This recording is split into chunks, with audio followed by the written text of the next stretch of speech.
जय श्री राम मित्रों, मैं आज आप सबको गरुड़ पुराण सुनाने जा रहा हूँ, जो क्रमशः एक अध्याय प्रतिदिन मैं आप सबको सुनाऊंगा। आज मैं आप सबको गरुड़ पुराण का प्रथम अध्याय सुनाने जा रहा हूँ। मित्रों, अगर आप इस चैनल पर नए हैं और अभी तक आप इस चैनल को सब्सक्राइब नहीं किया है तो प्लीज इस चैनल को सब्सक्राइब करके बेल आइकन को दबा लीजिए, ताकि आने वाले अगला भाग के लिए आपको इसका नोटिफिकेशन मिल जाए और आप इसका लाभ प्राप्त कर सकें। मित्रों, इस खंड में सबसे पहले पुराण का आरंभ करने का प्रश्न किया गया है। फिर संक्षेप में सृष्टि का वर्णन है। अध्याय 1 यानी पहले भाग में भगवान विष्णु ने भक्ति की विस्तृत विवेचना किया गया है। इसमें भक्ति ज्ञान, वैराग्य, सदाचार एवं निष्काम कर्म की महिमा, यज्ञ, दान, तप, तीर्थ सेवन, देव पूजन आदि वर्णन है। प्राचीन समय की बात है कि नैमिषारण्य क्षेत्र में शौनक आदि ऋषियों ने अनेक महर्षियों के साथ 7000 वर्ष पर्यंत चलने वाले यज्ञ को प्रारंभ किया था, जिससे उन्हें स्वर्ग की प्राप्ति हो सके। उस क्षेत्र में सूत जी पधारे। तब ऋषियों ने उनका बहुत आदर सत्कार किया, क्योंकि सूत जी पौराणिक कथा कहने में सिद्धस्थ थे और उन्होंने विभिन्न रूपों से अनुभव प्राप्त किया हुआ था। इसलिए सारे ऋषियों ने उनसे कहा, आप हमें इस संसार, भगवान, यमलोक तथा दूसरे शुभ अशुभ कर्मों के बारे में बताएं, जिससे मनुष्य किस रूप को प्राप्त होता है, इसका ज्ञान हमें देने की कृपा करें। ऋषियों की बात सुनकर सूत जी ने कहा, इस संसार जगत के निर्माता भगवान विष्णु है, जो जल में रहते हैं, इसलिए उनका नाम नारायण है। वह लक्ष्मी जी के पति है।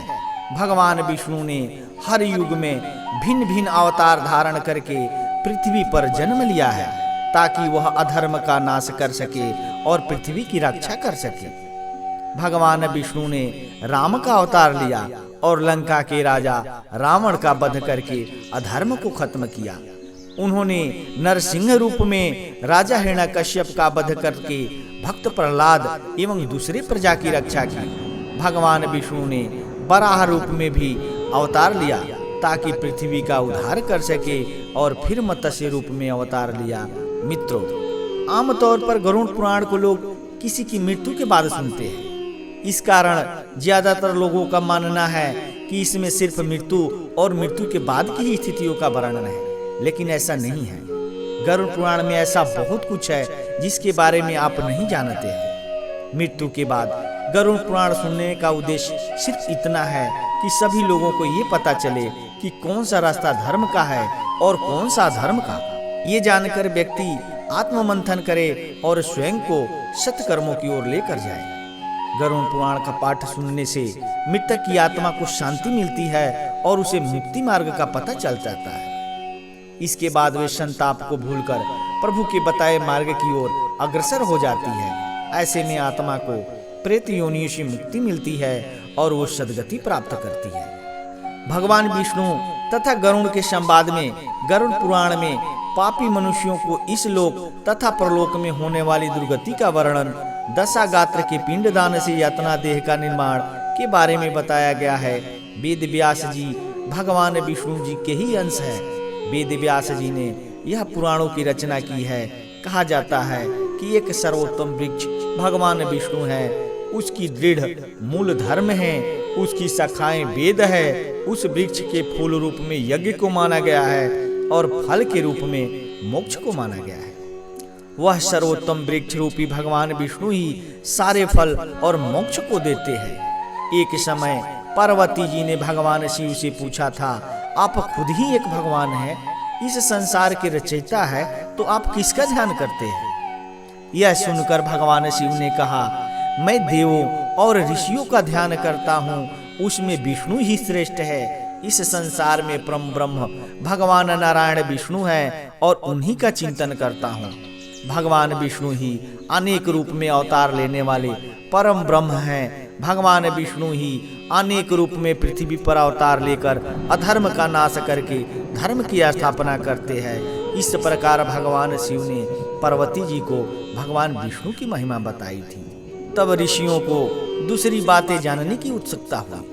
ऋषियों ने सूत जी से कहा, हे प्रभु, आपने भगवान विष्णु के श्रेष्ठता के बारे में हमें जो भी ज्ञान दिया है वह अत्यंत भय मुक्त करने वाला ज्ञान है। इसके अतिरिक्त आप हमें यह बताइए कि इस सृष्टि में आने के बाद भोगने वाले दुख और कष्ट को नाश कैसे किया जाता है।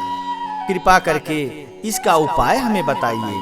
आपके पास इस लोक एवं परलोक के दुखों का निवारण करने का ज्ञान है। हम यह जानना चाहते हैं कि यमराज के मार्ग तक पहुंचने में मनुष्य को किस प्रकार की मुसीबतों का सामना करना पड़ता है। ऋषियों की बात सुनकर सूत जी ने कहा, एक समय पर गरुड़ जी ने भी ऐसा प्रश्न भगवान विष्णु जी से किया था। उस समय भगवान ने जो भी ज्ञान दिया था वह ज्ञान मैं आप लोगों को दूंगा। यम का मार्ग बहुत कष्ट वाला है, किंतु आप अगर अपने कल्याण के लिए यह जानना चाहते हैं तो मैं आप लोगों को इसके बारे में बताता हूँ। गरुड़ जी ने जब भगवान विष्णु जी से पूछा कि आपके नाम की आराधना करना तो अत्यंत सरल है, आपकी भक्ति करने के उपरांत भी मनुष्य नरक में क्यों जाते हैं। आपकी भक्ति के भिन्न भिन्न मार्ग और गतियां हैं, फिर भी मनुष्य जब आपकी भक्ति से वंचित रह जाता है तो उसे यह दुर्गम मार्ग कैसे मिलता है और इसके कष्ट क्या हो सकते हैं। पाप करने वाले पापियों की किस प्रकार दुर्गति होती है और किस रूप में उनको नरक मिलता है, आप मुझे कृपा करके बताइए। गरुड़ जी के पूछने पर श्री भगवान बोले, हे पछिंद, सुनो, मैं उस यम मार्ग के विषय में कहता हूँ जिस मार्ग से पापी जन नरक की यात्रा करते हैं और जो सुनने वालों के लिए भी यह भयावह है। हे ताक्षर्य, जो प्राणी सदा पाप परायण है, दया और धर्म से रहित है, जो दुष्ट लोगों की संगति में रहते हैं, सत शास्त्र और सत्संगति से विमुख है, जो अपने को स्वयं प्रतिष्ठित मानते हैं, अहंकारी है तथा धन और मान के मद से चूर है, आसुरी शक्ति को प्राप्त है तथा दैवी संपत्ति से रहित है, जिनका चित्त अनेक विषयों में आसक्त होने से भ्रांत है, जो मोह के जाल में फंसे हैं और कामनाओं के भोगों में ही लगे रहते हैं, ऐसे व्यक्ति अपवित्र नरक में गिरते हैं। जो लोग ज्ञानशील है वे परम गति को प्राप्त होते हैं। पापी मनुष्य दुख पूर्वक यम यातना प्राप्त करते हैं। पापियों को इस लोक में जैसे दुख की प्राप्ति होती है और मृत्यु के पश्चात जैसी यम यातना को प्राप्त होते हैं, उसे मैं तुमसे सुनाता हूँ, आप इसे ध्यान से सुनिए। यथोपार्जित पुण्य और पाप के फलों को पूर्व में भोग कर कर्म के संबंध से उसे कोई शारीरिक रोग हो जाता है। आदि यानी मानसिक रोग और व्याधि यानी शारीरिक रोग से युक्त तथा जीवन धारण करने की आशा से उत्कंठित उस व्यक्ति की जानकारी के बिना ही सर्प की भांति बलवान काल उसके समीप आ पहुंचते हैं। उस मृत्यु की संप्राप्ति की स्थिति में भी उसे वैराग्य नहीं होता। उसने जिनका भरण पोषण किया था उन्हीं के द्वारा उसका भरण पोषण होता है। वृद्धावस्था के कारण विकृत रूप वाला और वर्णाभिमुख वह व्यक्ति घर में अवमानना पूर्वक दी हुई वस्तुओं को कुत्ते की भांति खाता है और जीवन व्यतीत करता है। वह रोगी हो जाता है, उसे मंदाग्नि हो जाती है और उसका आहार तथा उसकी सभी चेष्टाएं कम हो जाती है। प्राणवायु के बाहर निकलते समय आंखें उलट जाती है, नाड़ियां कफ से रुक जाती है, उसे खांसी और श्वास लेने में प्रयत्न करना पड़ता है तथा कंठ से घुर घुर से शब्द निकलने लगते हैं। चिंता मग्न स्वजनों से घिरा हुआ वह तथा सोया हुआ वह व्यक्ति काल पास के वशीभूत होने के कारण बुलाने पर भी नहीं बोलता। इस प्रकार कुटुंब के भरण पोषण में ही निरंतर लगा रहने वाला अजितेंद्रिय व्यक्ति अंत में रोते बिलखते बंधु बांधवों के बीच उत्कंठ वेदना से संज्ञाशून्य होकर मर जाता है। हे गरुड़, उस अंतिम क्षण में प्राणी को व्यापक दिव्य दृष्टि प्राप्त हो जाती है, जिससे वह लोक परलोक को एकत्र देखने लगता है। अतः चकित होकर वह कुछ भी नहीं कहना चाहता। यमदूतों के समीप आने पर भी सभी इंद्रियां विकल हो जाती है, चेतना जड़ीभूत हो जाती है और प्राण चलायमान हो जाता है। आतुर काल में प्राणायु के अपने स्थान से चल देने पर एक क्षण भी एक कल्प के समान प्रतीत होता है और 100 भिक्षुओं के डंक मारने जैसी पीड़ा होती है। वैसी पीड़ा का उस समय उसे अनुभव होने लगता है। वह मरणासन व्यक्ति फेन उगलने लगता है और उसका मुख लार से भर जाता है। पापी जनों के प्राणवायु अधोद्वार यानी गुदा मार्ग से निकलते हैं। उस समय दोनों हाथों में पास और दंड धारण किए नग्न दांतों को कटकटाते हुए क्रोध पूर्वक नेत्र वाले यम के 2 भयंकर यमदूत समीप आते हैं। उनके केस ऊपर की ओर उठे होते हैं। वे कौवे के समान काले होते हैं और टेढ़े मुख वाले होते हैं तथा उनके नख आयुध की भांति होते हैं। उन्हें देखकर भयभीत हृदय वाला वह मरणासन प्राणी मलमूत्र का विसर्जन करने लगता है। अपने 5 भौतिक शरीर से हाय हाय करते हुए निकलता हुआ तथा यमदूतों के द्वारा पकड़ा हुआ वह अंगूठा मात्र प्रमाण का पुरुष अपने घर को देखता हुआ यमदूतों के द्वारा यातना देह से ढक करके गले में बलपूर्वक पांसों से बांधकर सुदूर यम मार्ग की यातना के लिए उसी प्रकार ले जाया जाता है जिस प्रकार राजपुरुष दंडनीय अपराधी को ले जाते हैं। इस प्रकार ले जाए जाते हुए उस जीव को यम के दूत तर्जना करके डराते हैं और नरकों के तीव्र भय का पुनः पुनः वर्णन करते हैं और सुनाते हैं। यमदूत कहते हैं, रे दुष्ट, शीघ्र चल, तुम यमलोक जाओगे। आज तुम्हें हम सब कुंभीपाक आदि नरकों में शीघ्र ही ले जाएंगे।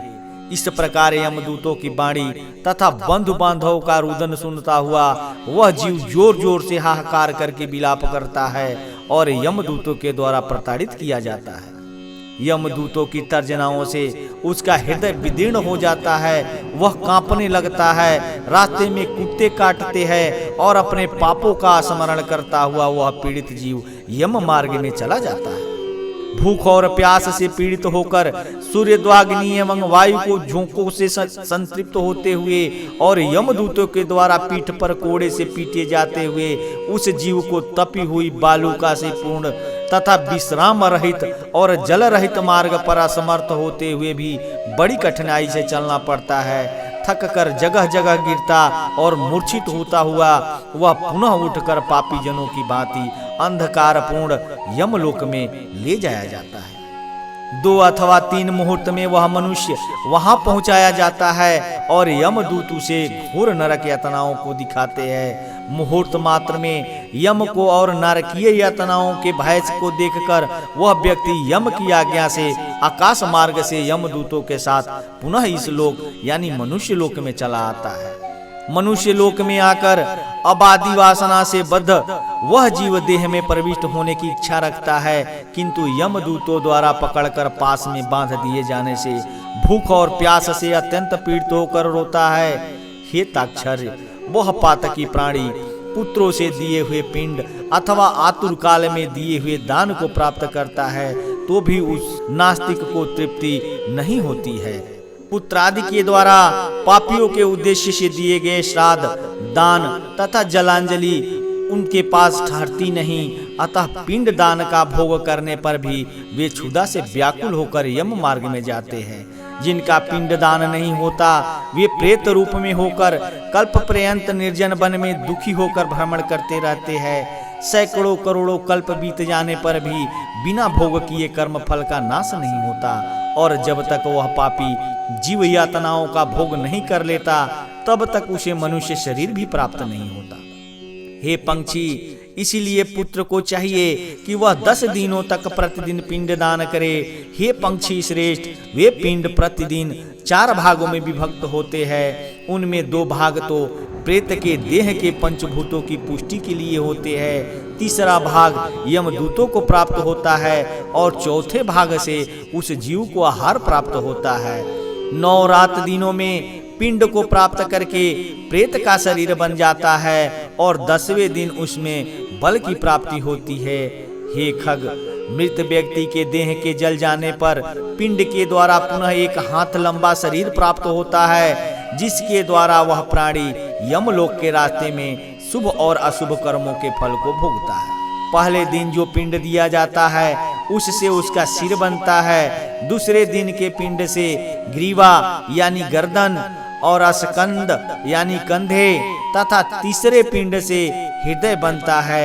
चौथे पिंड से पृष्ठभाग यानी पीठ, पांचवे से नाभि, छठे तथा सातवें पिंड से क्रमशः कटी यानी कमर और गुहांग उत्पन्न होते हैं। आठवें पिंड से उरु यानी जांघे और नौवें पिंड से जानू यानी घुटने तथा पैर बनते हैं।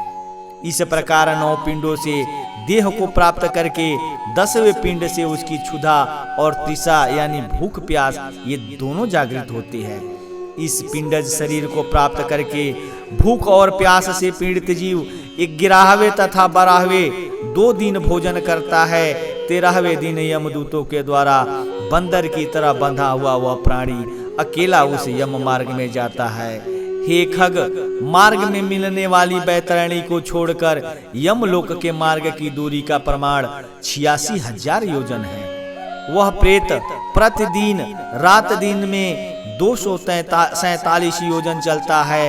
मार्ग में आए हुए इन 16 पुरों नगर को पार करके पातकी व्यक्ति धर्मराज के भवन में जाता है, जिसमें पहला नगर पड़ता है सौम्यपुर, दूसरा सौरीपुर, तीसरा नगेंद्र भवन, चौथा गंधर्वपुर, पांचवा शैलागम, छठा क्रौंचपुर, सातवां क्रूरपुर, आठवां विचित्र भवन, नौवां ब्रह्मादपुर, 10वां दुखदपुर, 11वां नानकंद्रपुर, 12वां सुप्त भवन, 13 रौद्रपुर, 14 पयोवर्षणपुर, 15 सीताढ़ेपुर तथा 16 बहुभीतिपुर को पार करके इनके आगे यमपुरी में धर्मराज का भवन स्थित है। यमराज के दूतों के पासों से बंधा हुआ पापी जीवित रास्ते भर हाहाकार करता रोता हुआ अपने घर को छोड़ करके यमपुरी को जाता है। मित्रों, इस प्रकार गरुड़ पुराण के अंतर्गत सारों द्वार में पापियों के इस लोक तथा प्रलोक के दुख का निरूपण नामक पहला अध्याय पूर्ण हुआ। मित्रों, मुझे आशा है कि आप सबको गरुड़ पुराण का प्रथम अध्याय अच्छी तरह से समझ आ गया होगा। मित्रों, अगर आप सबको अच्छा लगा हो तो प्लीज इस चैनल को सब्सक्राइब करके एक लाइक जरूर कर देना और बेल आइकन को दबाना ना भूलना, क्योंकि मैं इस चैनल पर रेगुलर बेस पर हिंदू सनातन धर्म से जुड़ी व्रत त्योहार, पूजा पाठ और वेद पुराणों में वर्णित सिद्ध चमत्कारी मंत्रों के वीडियो रेगुलर बेस पर लेकर आता रहता हूं, जिसका नोटिफिकेशन आप सबको सबसे पहले मिले और आप इसका लाभ प्राप्त कर सके। तब तक के लिए इतना ही। धन्यवाद।